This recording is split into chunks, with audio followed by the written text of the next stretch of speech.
In the heart of Manhattan's Lower East Side, beneath today's busy streets and glowing storefronts, rest the forgotten foundations of one of America's most chilling institutions.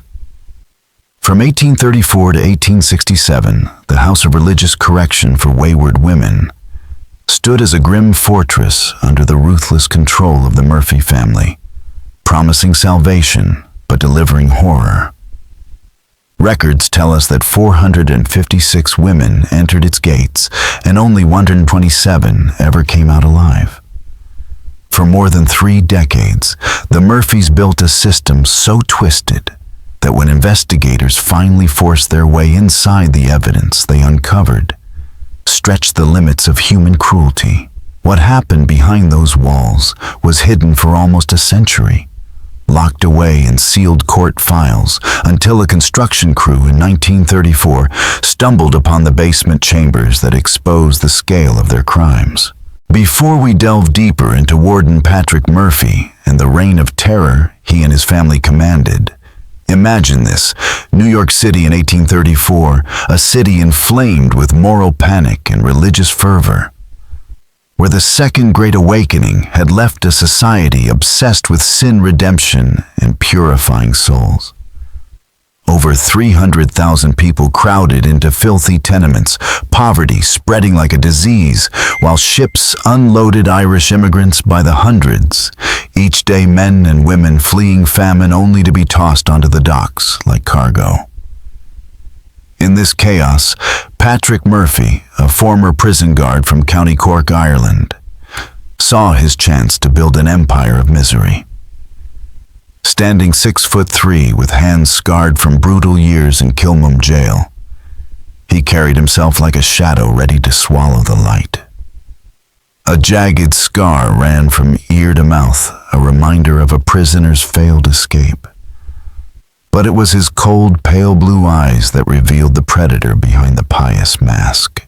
To Patrick, discipline was God's work, and he believed himself the hand of divine judgment. His wife, Kathleen, had her own dark gift honed as a workhouse supervisor in Boston's Irish Quarter. She knew exactly how to crush a woman's spirit with a whisper and a smile that hid a cruel delight, careful never to push so far as to break them completely, but just enough to turn them into obedient shells. She had learned from the Magdalen asylums of Ireland and refined their methods with her own brand of torment. And then there was Shaw Murphy, Patrick's younger brother, the institution's chaplain and the mind behind its psychological horrors. A failed seminary student with a brilliant but warped intellect, expelled from one school after another for his twisted interpretations of Scripture, Shaw had a way with words that could strip a soul bare.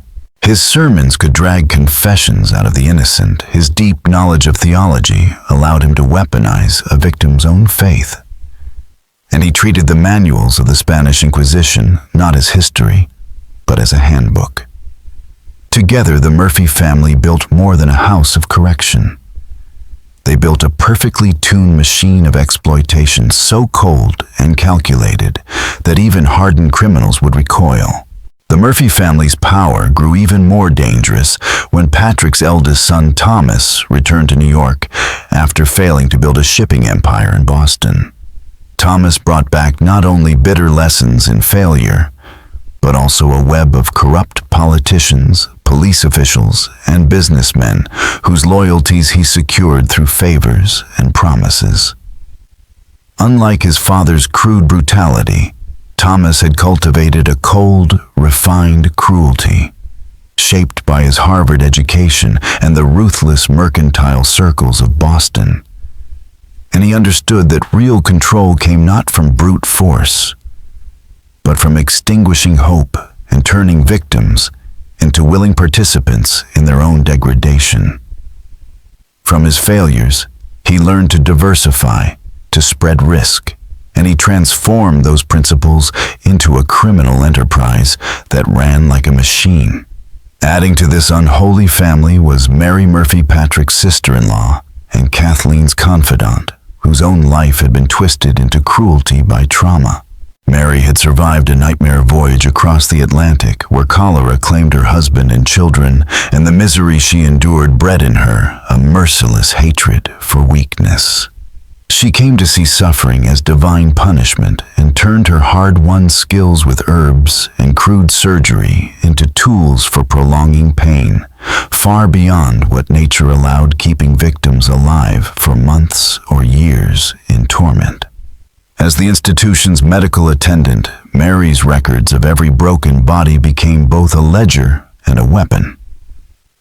The House of Religious Correction for Wayward Women opened its doors on a bitter February morning in 1834, occupying a hulking 4-story brick structure that had once been a textile mill. Its location was chosen with care, close enough to New York's power centers to be convenient, but far enough from respectable neighborhoods that no one would ask too many questions. The windows were bricked over, leaving only narrow slits that admitted just enough light to walk the halls, but not enough for the inmates to know day from night. The building had been lined with thick wool insulation, so that no sound escaped, not even the most desperate screams, while the walls, painted in deep, oppressive colors, seemed to swallow every flicker of light and hope. To the outside world, the house presented itself as a progressive sanctuary, a place of Christian education and rehabilitation for women accused of prostitution, drunkenness, or public immorality. Pamphlets boasted of transformed lives, testimonials of redemption, and a method based on prayer and honest work. But inside it was a trap built upon the legal foundation of New York's sweeping moral reform laws of the 1830s, which gave institutions claiming to provide religious rehabilitation extraordinary power. The Murphys exploited these laws to their limits, ensuring that any woman who passed through their gates effectively vanished from the legal system, left at the mercy of their captors until they chose to release her if she survived. Almost any behavior could be construed as corruption of morals, and once inside, a woman's fate depended entirely on the whims of the family. Thomas Murphy used his Boston connections to build an unbreakable web of corruption that reached from beat cops to state power brokers, each connection reinforcing the next like strands in a spider's web. These men were not just protectors, but customers, and none were more important than Judge Hamilton Prescott. Publicly, Prescott was a moral reformer and an elder of the Presbyterian Church, but his courtroom was a hunting ground. With a few words, he could condemn a young woman to the house for something as simple as being alone with a man or speaking her mind. Once there, he received detailed reports on their suffering and paid handsomely for private access to oversee their so-called rehabilitation. He had even perfected legal maneuvers that kept his chosen victims imprisoned indefinitely. Police Captain Frederick Dunham, no less essential, controlled the supply of new inmates through targeted arrests. Under his watch, morality laws were weaponized against the powerless. A letter became evidence of adultery, a single drink proof of drunkenness, and a harmless conversation with a man could be twisted into solicitation.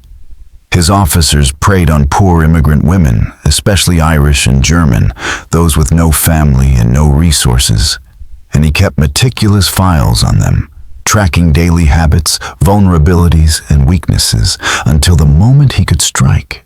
Every arrest fed the machine, and every woman disappeared into the same suffocating darkness where the Murphy family ruled without challenge. Here is your text, rewritten into a single continuous narrative that makes it more engaging, vivid, and easy to follow, with no line breaks or special characters. The Murphy family's reach extended far beyond corrupt officials into the highest echelons of New York society, pulling in some of the city's most respected businessmen, doctors, and religious leaders, men whose carefully polished public images of morality made their private degeneracy all the more shocking. Among them was Shipping magnate Cornelius Vanderberg, who kept a standing Tuesday evening appointment and paid the equivalent of a working man's monthly wages for the privilege of counseling newly arrived women indulging in preferences so specific and vile that the Murphys catered to him with revolting precision, while his wealth and influence rendered him untouchable. Dr. Elias Whitfield, a member of the city's Board of Health, oversaw the medical examinations that sorted women for the most lucrative purposes and ensured that any diseases contracted in captivity would never reach the clients who paid for their degradation. Most disturbing of all was the involvement of Reverend Josiah Hartford, pastor of one of Manhattan's largest Methodist congregations, whose presence cloaked the institution with an air of religious legitimacy that deflected suspicion for years. Hartford did not merely offer theological justification for the Murphys' work. He actively hunted for victims, targeting young women from his congregation who came to him seeking guidance, then condemning them as morally corrupt and in need of rehabilitation. His Sunday sermons on the dangers of fallen women created such a fever of fear that his parishioners eagerly reported others, while his endorsement carried so much weight that ministers across the city began sending troubled women to the house without question. Even the social reform movement designed to rescue the vulnerable was corrupted from within as Mary Murphy infiltrated the Ladies' Moral Reform Society and used her position as a supposed advocate for the helpless to identify likely targets and funnel them directly into the house, turning a shield into a weapon.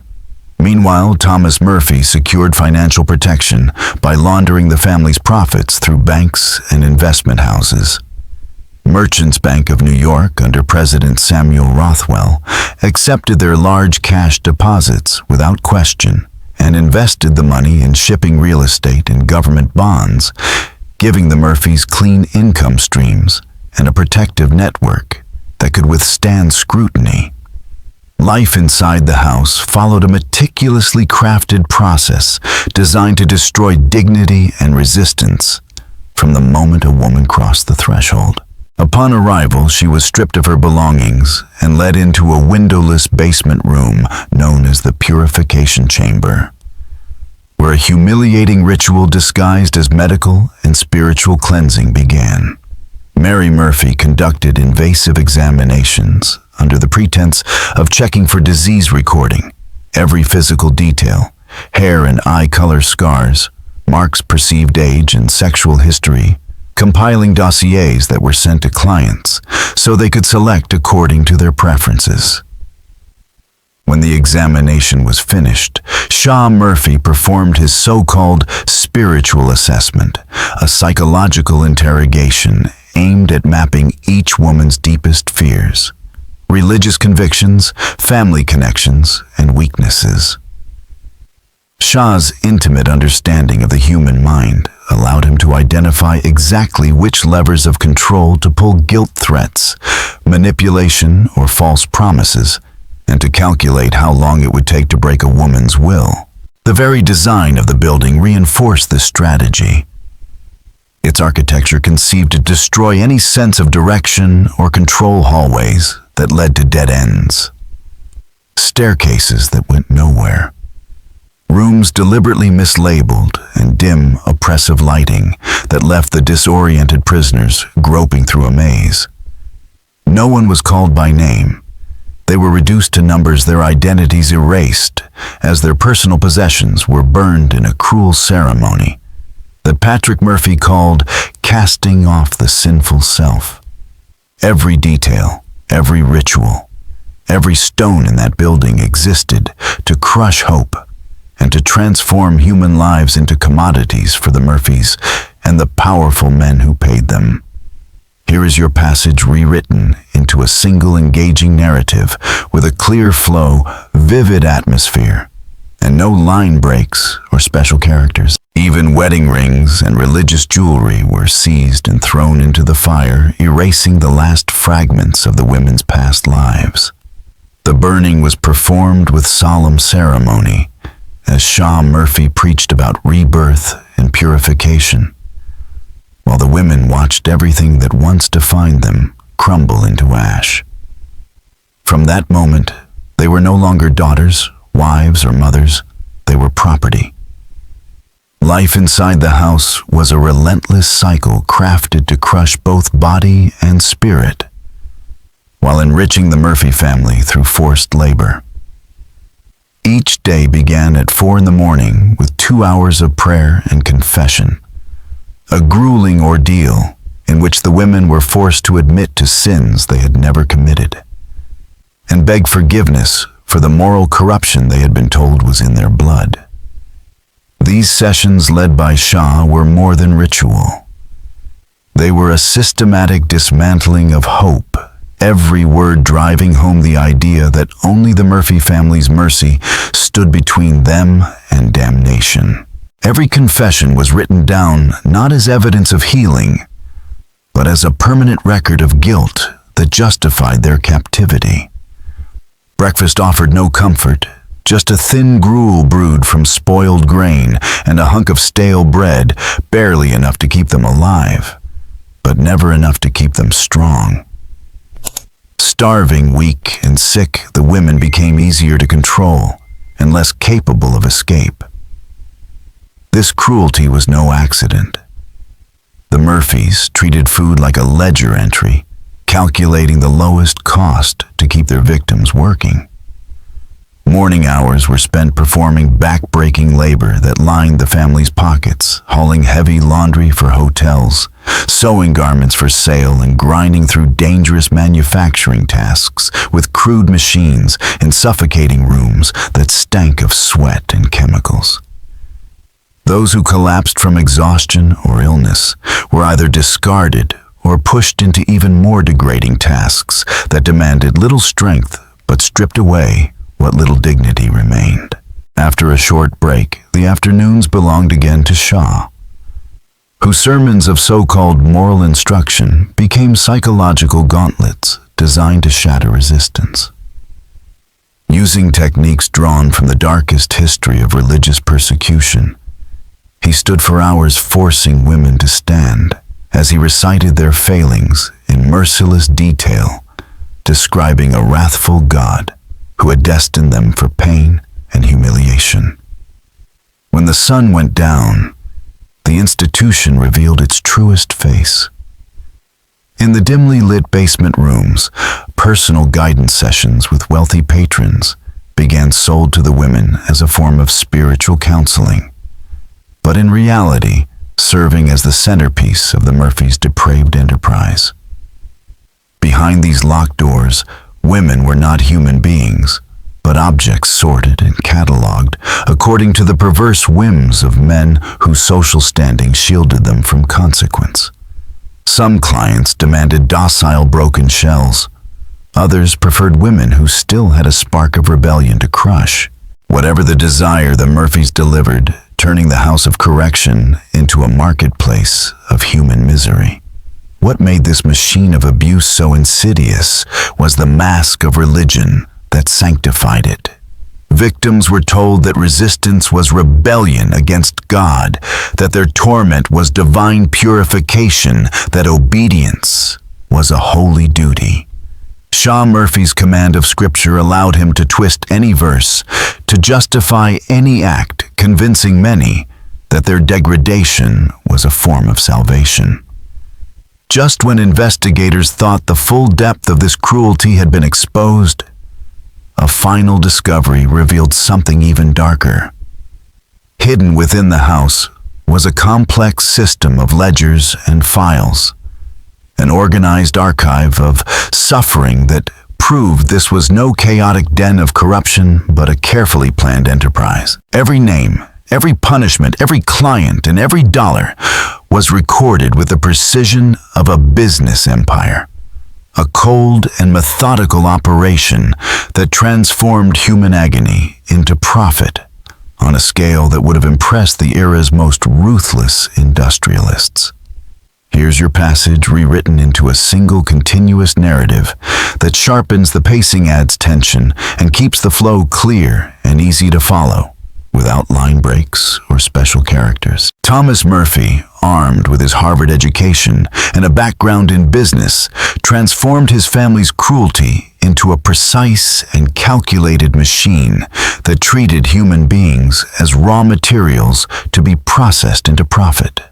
Under his control, the operation became a coldly efficient empire built on deception, maintained through 3 separate sets of books.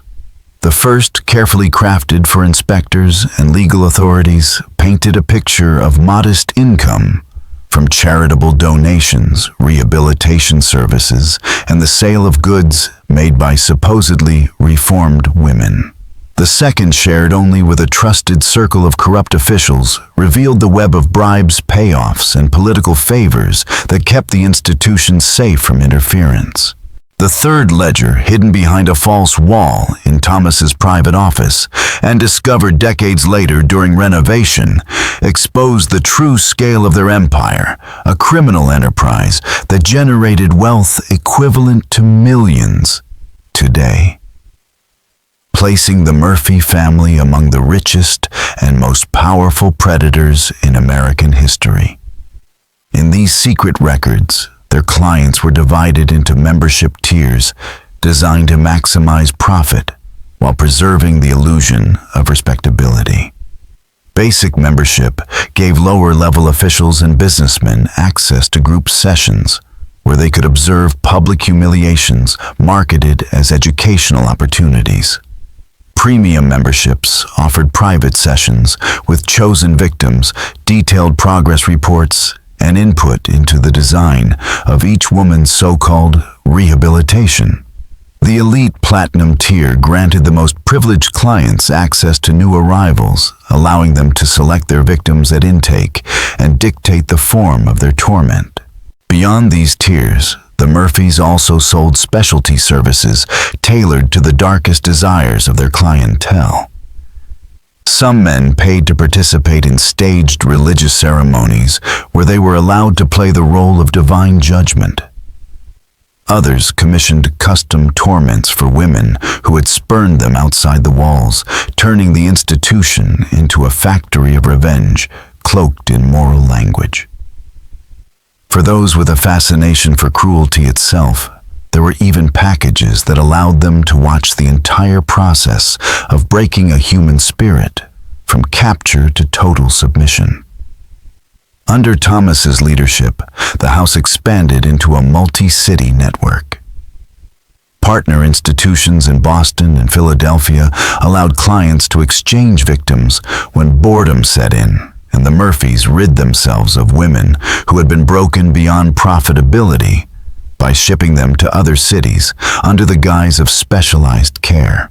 This network also acted as a shield, sharing information to protect one another from the growing risk of investigations.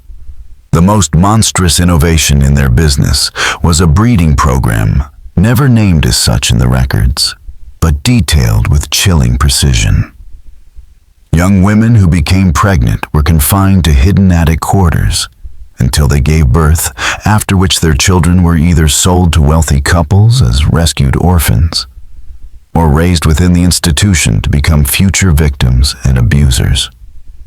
Mary Murphy oversaw this program with the same dispassionate precision she brought to her medical duties, keeping careful health records that tracked cycles, pregnancies, and physical conditions like a breeder managing livestock. Her knowledge of herbal remedies allowed her to terminate pregnancies or ensure births, whichever produced the greatest financial gain. These children grew up never knowing who their mothers were, believing themselves saved by the Murphys' Christian charity, only to be caught in the same cycle of exploitation. The Murphys also found ways to profit from the women's labor outside the house.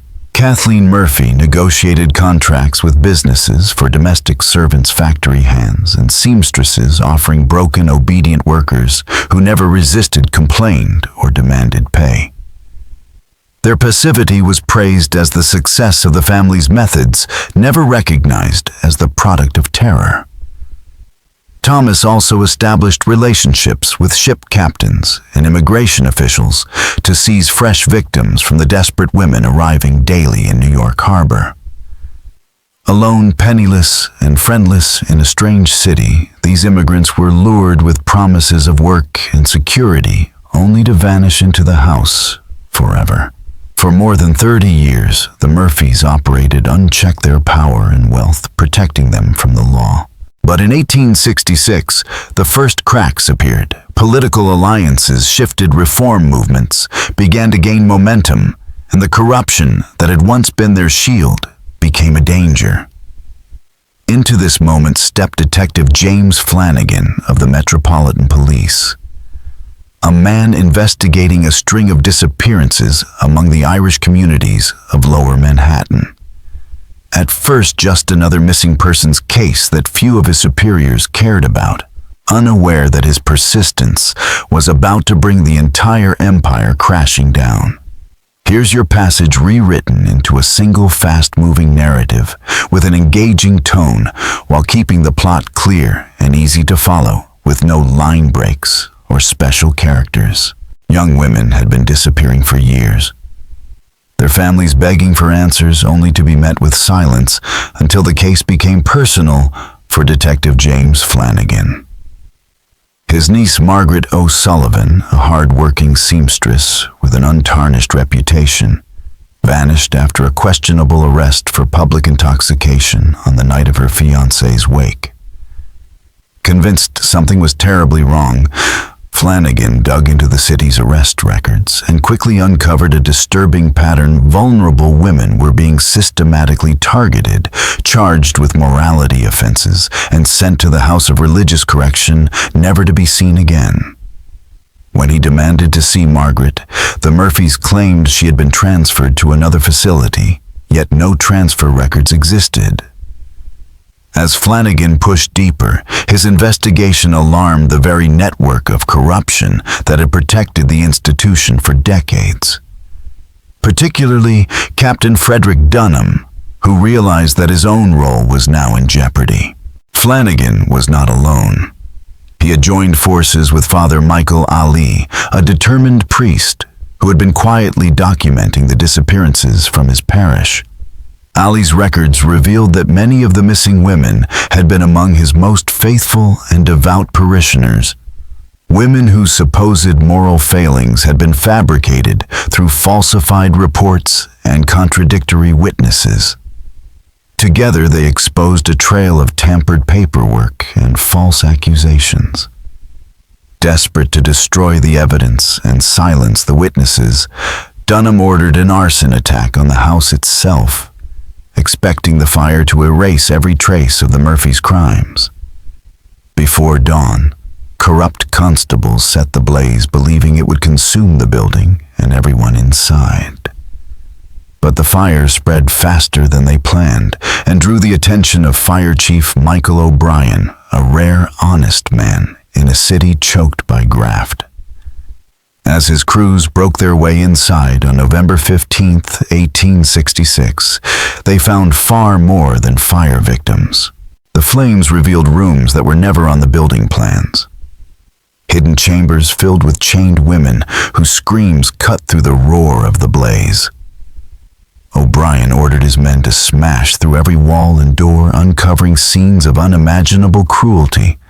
Women shackled so long, their bodies had withered others, showing evidence of years of deliberate torture. The Murphys reacted not with panic for the trapped, but with panic for their secrets. Firefighters saw Thomas Murphy hurling ledgers into the inferno, and Sean Murphy herding clients through a concealed tunnel leading to a church basement, proof of long-planned escape routes. In the medical ward, Mary Murphy calmly poisoned those too weak to move, insisting she was sparing them from further suffering, revealing just how calculated and cold the family had always been. The blaze that was meant to erase their crimes instead dragged them into the light. News of the horror raced through New York like a second fire, and by morning, every newspaper in the city was clamoring to uncover the story. The Herald sent veteran crime reporter Samuel Jennings, whose relentless investigation uncovered financial trails, witness accounts, and a list of prominent names that had kept the Murphys untouchable for 3 decades. His exposé ripped the facade from the house-naming judges, police captains, politicians, businessmen, and ministers as willing conspirators. Judge Hamilton Prescott, the man who had sentenced hundreds of women to their doom, killed himself in his chambers hours before his arrest, leaving behind a full confession that detailed the network's operations. The Tribune printed every word, igniting outrage that made further denials impossible. Captain Dunham tried to flee the city with his family, a suitcase full of cash and meticulous records of bribes. But he was captured at the harbor. To save himself, he confessed naming names and unraveling the entire chain of protection. Arrests followed in waves, but the Murphys themselves proved harder to pin down. Patrick Murphy was found dead in the ruins, killed not by the fire but by a blunt blow to the head before a beam fell on him, a final act of vengeance that hinted one of his victims had used the chaos to strike back at her tormentor. Here is your passage rewritten as a continuous and engaging narrative with no line breaks or special characters, while keeping the events clear and dramatic. The identity of Patrick Murphy's killer was never discovered, as many of the surviving women bore injuries that could have come from a desperate fight for survival in the chaos of the fire. Kathleen Murphy, the cold and calculating matriarch, vanished entirely, despite an intense manhunt that stretched across multiple states and involved federal marshals. Rumors placed her in California under an assumed name, while other reports claimed she had escaped overseas to relatives in Europe. Her disappearance was so complete that investigators came to believe the Murphys had carefully prepared escape plans, safe houses, and false identities long before the fire. Over the years, women who resembled her were arrested in cities across America, but none turned out to be the elusive Kathleen. Shaw Murphy was captured 3 days after the fire, hiding in a monastery in upstate New York, where he had sought refuge, convincing church officials that he was the victim of anti-Catholic persecution. For a time, the church tried to protect him, but the mountain of evidence was undeniable, and even the bishops refused to offer sanctuary. His trial exposed the twisted theological reasoning he had used to justify the family's atrocities, a terrifying glimpse at how faith can be warped into a weapon. Thomas Murphy's arrest became one of the most dramatic moments of the entire scandal. Attempting to flee through Boston and secure passage to Europe, he carried with him a suitcase filled with photographs, documents, and ledgers that revealed the entire breadth of the Murphy empire. Detective Flanagan, relentless in his pursuit, tracked him down using informants and fellow officers, and this single capture brought prosecutors the key to dismantling the network that had thrived for more than 30 years. Those records exposed every client, every payment, and even similar institutions in other cities, igniting investigations well beyond New York. Mary Murphy was found in the charred basement medical ward, seated calmly among the poisoned bodies of the women she had tried to silence. She sang lullabies as she brushed their hair, her mind so broken that she no longer seemed to understand what had happened. Declared insane and unfit to stand trial, she spent the rest of her life in an asylum, repeating over and over that she had only ever been helping them find peace. What followed were trials unlike anything the nation had ever seen, gripping the public imagination as the crime of the century. Day after day, the courthouse overflowed with spectators eager to witness the testimony of survivors and the collapse of a corruption network that had stretched into the highest levels of power. Newspapers across the country covered every detail. Witnesses described years of imprisonment, torture disguised as rehabilitation, and the constant disappearance of friends who never returned. The testimony revealed how the Murphys had perfected the breaking of human will, combining starvation, exhaustion, humiliation, and manipulation into a system that left their victims without hope. Among those witnesses was Margaret O'Sullivan, the niece of Detective Flanagan, whose survival after less than a year in the house gave her the clarity to describe every detail of the intake process.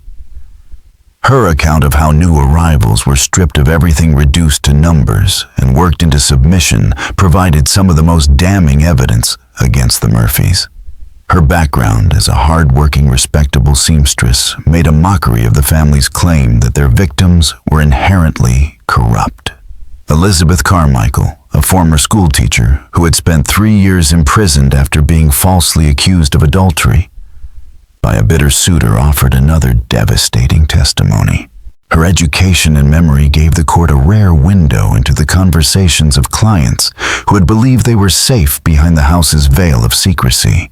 She revealed how these men would request women by age, trade, or personal history, effectively turning the house into a catalog of human suffering. As the trials progressed, the names of prominent businessmen, judges, police officers, and even ministers emerged from Thomas Murphy's ledgers. The hypocrisy of New York's elite was laid bare as men who had preached moral reform were revealed as customers of the very exploitation they publicly condemned. Among them was Reverend Josiah Hartford, a famous Methodist preacher whose trial became a national scandal as the full extent of his involvement came to light, shattering his congregation's trust and cementing the Murphys' legacy as the architects of one of the darkest criminal conspiracies in American history. Here is your passage rewritten into a single engaging narrative that maintains clarity and tension without line breaks or special characters. Reverend Josiah Hartford's defense attorneys tried to present him as a naive minister misled by the Murphy family's claims of redemption and rehabilitation, but the evidence crushed that defense. Survivors testified in detail that Hartford had personally participated in their abuse, using scripture to justify their suffering and presenting their degradation as divine will. Journals seized at his arrest revealed a man who had long abandoned morality, reducing his victims to objects he believed God had created for his personal pleasure. The ledgers recovered from Thomas Murphy's hidden office expanded the case far beyond New York, uncovering ties to similar institutions in Boston, Philadelphia, Chicago, and other cities. These records showed a coordinated network of operators who shared techniques, traded victims, and communicated to avoid exposure. As investigators followed these leads, they found other facilities patterned on the same methods, though none matched the scale or brutality of the Murphys' enterprise. Prosecutors faced a difficult challenge because so much of what the Murphy family had done had been technically legal under the sweeping powers granted to religious rehabilitation programs.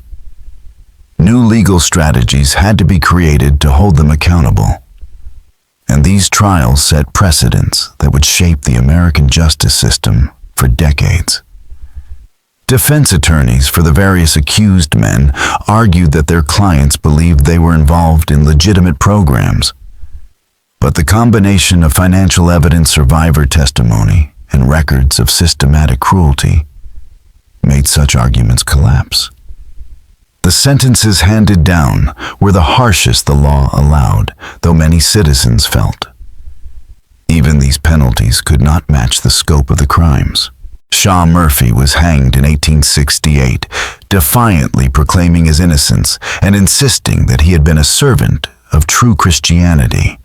Even in his final statement, he offered a sermon justifying his actions and predicting that history would one day see him as a reformer. Thomas Murphy was sentenced to life imprisonment, spending his final years in Sing Sing until his murder in 1882 by fellow inmates who, upon learning of his crimes, enacted their own form of justice. Many corrupt officials who had shielded the Murphys faced prosecution, but wealth and influence often dulled the severity of their punishment. Judge Prescott's suicide removed one of the conspiracy's most critical figures before he could be brought to trial while Captain Dunham's cooperation with prosecutors spared him from the full measure of justice and earned him a leniency that enraged the public. Dozens of politicians, judges, businessmen, and religious leaders were disgraced, their careers destroyed even when the courts could not impose serious penalties. Some prominent businessmen and ministers received fines or short prison sentences despite evidence of deep involvement. A final proof that the same privilege that had protected them during the crimes continued to protect them in court. Yet the scandal had a profound and lasting effect on the nation.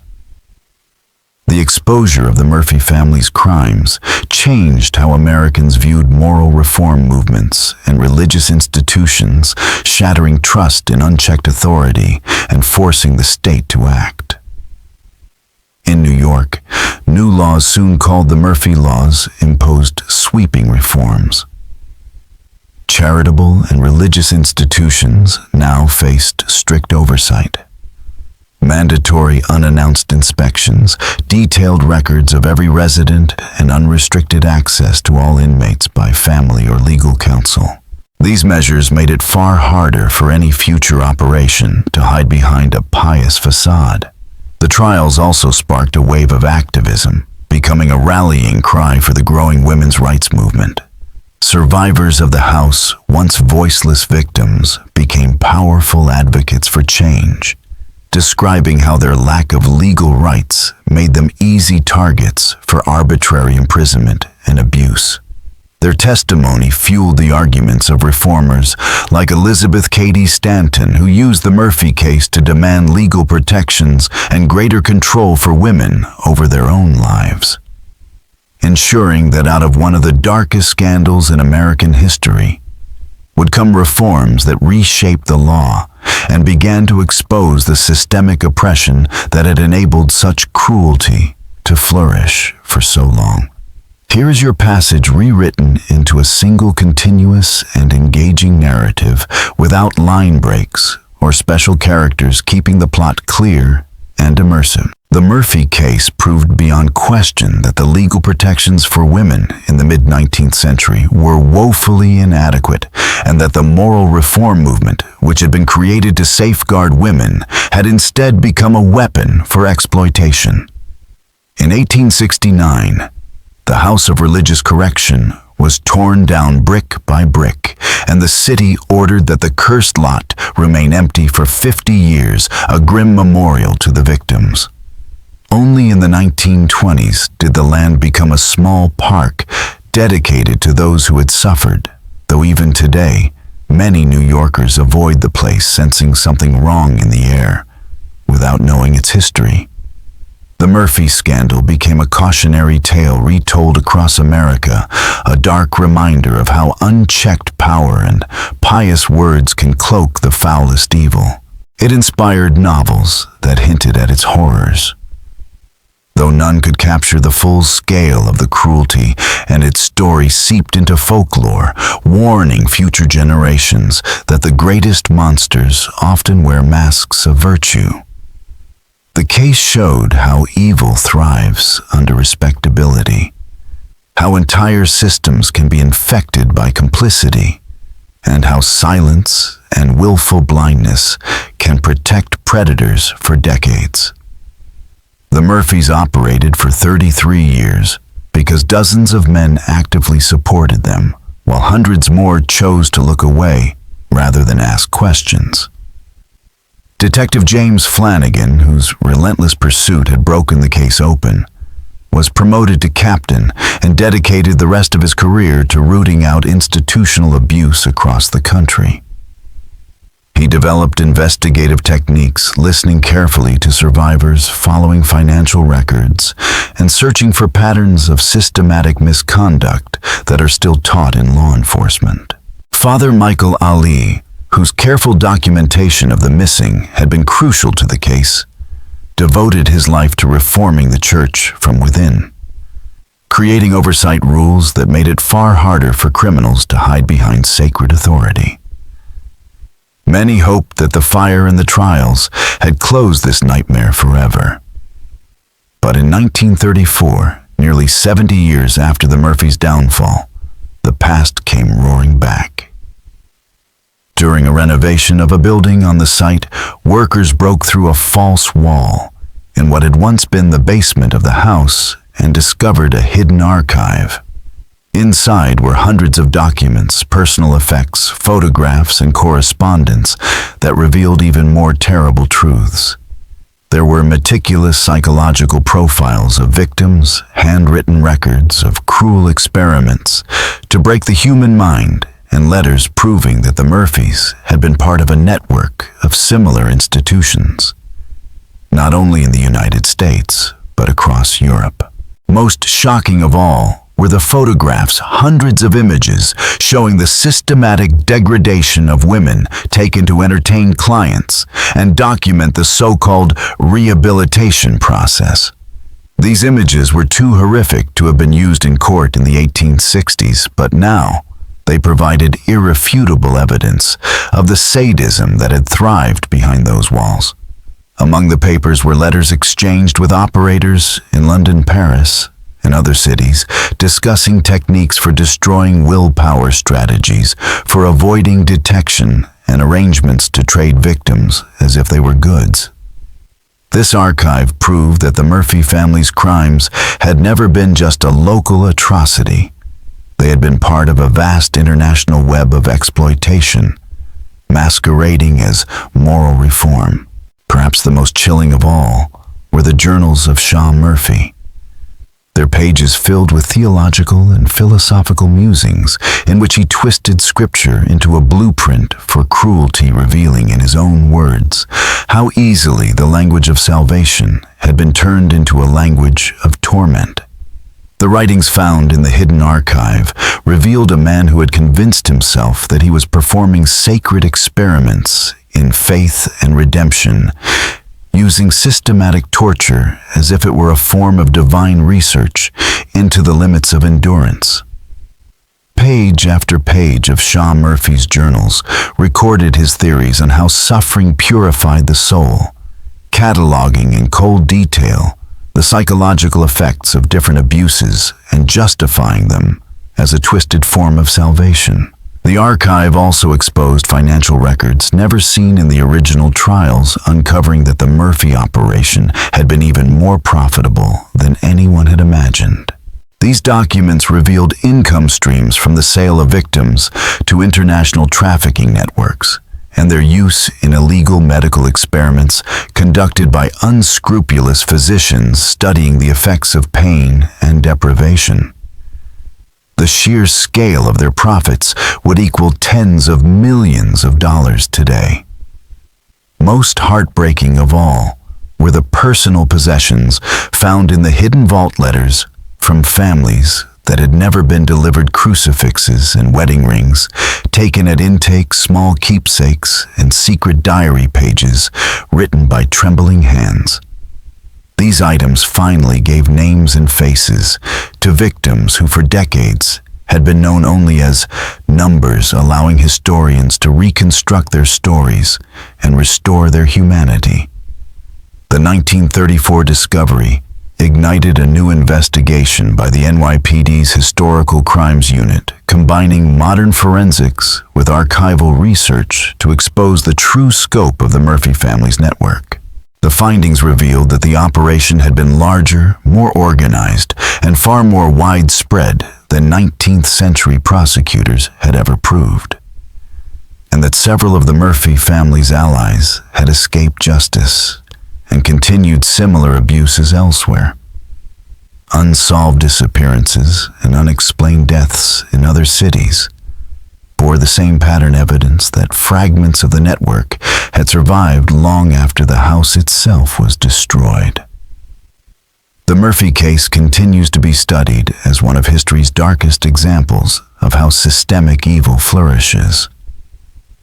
Psychologists see in it a blueprint of how authority and belief can be twisted into a weapon, and historians examine the political and social soil that allowed it to grow unchecked. The case shows that the greatest danger comes not from open criminals, but from institutions cloaked in righteousness, whose very respectability shields their crimes. It also proves that when entire systems are infected with complicity, evil can thrive for decades, ignored by those too afraid or unwilling to question. For 33 years, the Murphy family's empire flourished because officials, clergy, and businessmen either joined them or looked the other way. The correspondence discovered in the archive confirmed that this was not an isolated horror, but part of a wider network across America and Europe, a hidden web of exploitation that traded techniques, victims, and influence, while masquerading as moral reform. The victims of the Murphy family were not only the women who suffered in their institution, but a society poisoned by corruption and cowardice. Their story stands as a permanent warning that unchecked authority and blind faith create fertile ground for abuse. The reforms born from this scandal, oversight, transparency, and the protection of individual rights remain the best defense against such abuses. But the lesson of the Murphys is that vigilance must never falter. The legacy of their crimes reminds us that evil can look like virtue, that good people must speak out, even when it is dangerous, and that those who claim to speak for morality must be watched most closely of all. Remembering the women who suffered is a vow never to forget, and never to allow such horrors to take root again. And so we ask you, what do you think of this story? Do you believe everything has been uncovered? Or are there still secrets buried beneath New York streets? Could there have been other operations like this that were never exposed? Leave your thoughts in the comments and join us as we continue to explore the hidden darkness of history. Subscribe, share this story, and stand with us as we shine a light on the past, so that these tragedies will never be buried in silence again.